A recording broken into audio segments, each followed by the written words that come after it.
Avec nous ce soir, Antoine Basbous, rebonsoir, politologue Bonsoir. spécialiste du monde arabe, déluge de feu donc déclenché mardi par une opération israélienne contre le djihad islamique. 35 morts en l'espace de quelques jours, en 5 jours. Vous croyez en un cessez-le-feu? Je crois qu'il va pouvoir tenir parce que d'un côté, il y a eu 6 dirigeants militaires du djihad islamique qui ont été éliminés. En même temps, c'était un test de dissuasion.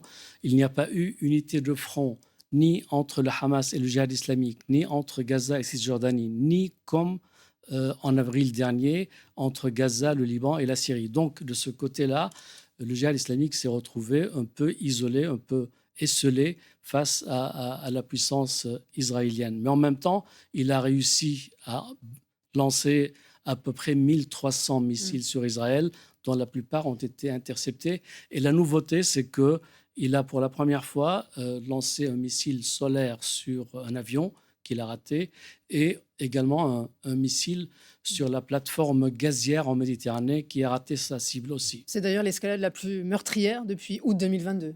Oui, il y a eu d'un côté une Israélienne qui est décédée et de l'autre 35, dont 6 dirigeants militaires du djihad islamique. Alors on l'a vu, Israël qui est accusé de viser ses frappes sur des bâtiments civils, sur des habitations civiles, selon le ministère de l'Intérieur de Gaza.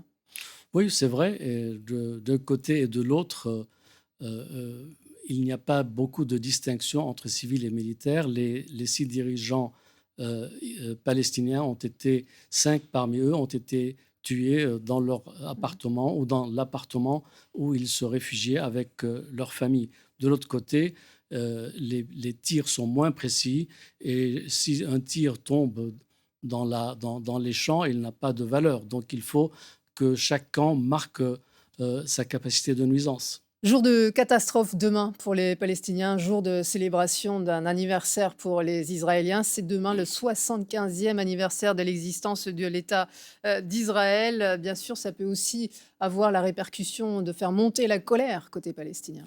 Oui, mais la colère s'est apaisée ce soir. Il n'y a eu que quelques salves de roquettes qui ont été tirées après le cessez-le-feu décrété pour 22 heures cette nuit.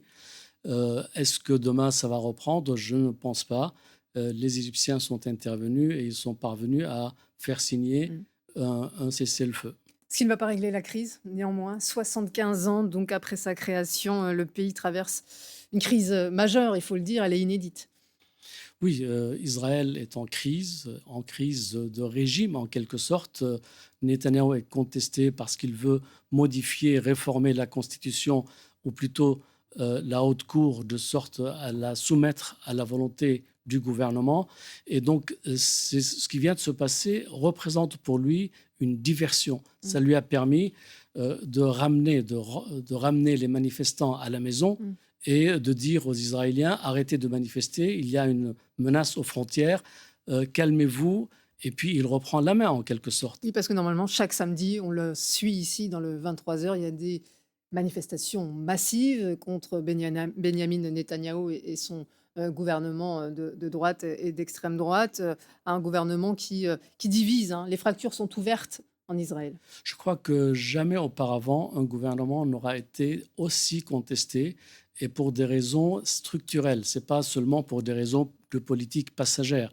C'est l'État d'Israël qui est une démocratie juive pour les juifs. Et là, Netanyahou, pour échapper un peu à son destin auprès de la justice, cherche à modifier la Constitution en quelque sorte. Il n'y en a pas, mais le, le, le- le rôle de la Cour suprême Mm. pour pouvoir échapper aux poursuites judiciaires. Et en même temps, il veut satisfaire les suprémacistes, Ben Gvir et Smotrich, qui sont au sein de son gouvernement.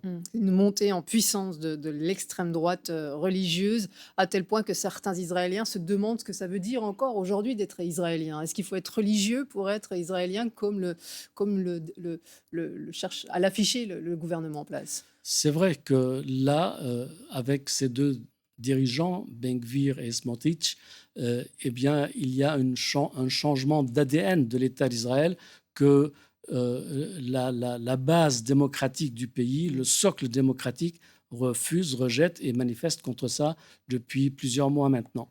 Vous iriez jusqu'à dire que c'est une crise sociétale? Je dirais que c'est une crise de régime. Il y a deux visions. Une vision qui a prévalu jusque-là au sein des Israéliens qui veulent une démocratie pour l'État hébreu. Et l'autre vision est celle qui est messianique, qui est suprémaciste et qui est celle des deux dirigeants, ministre de l'Intérieur, ministre des Finances, que sont Ben Gvir et Smotrich. Quel rôle peut jouer la jeunesse dans l'avenir? Bah, le rôle qu'elle choisira.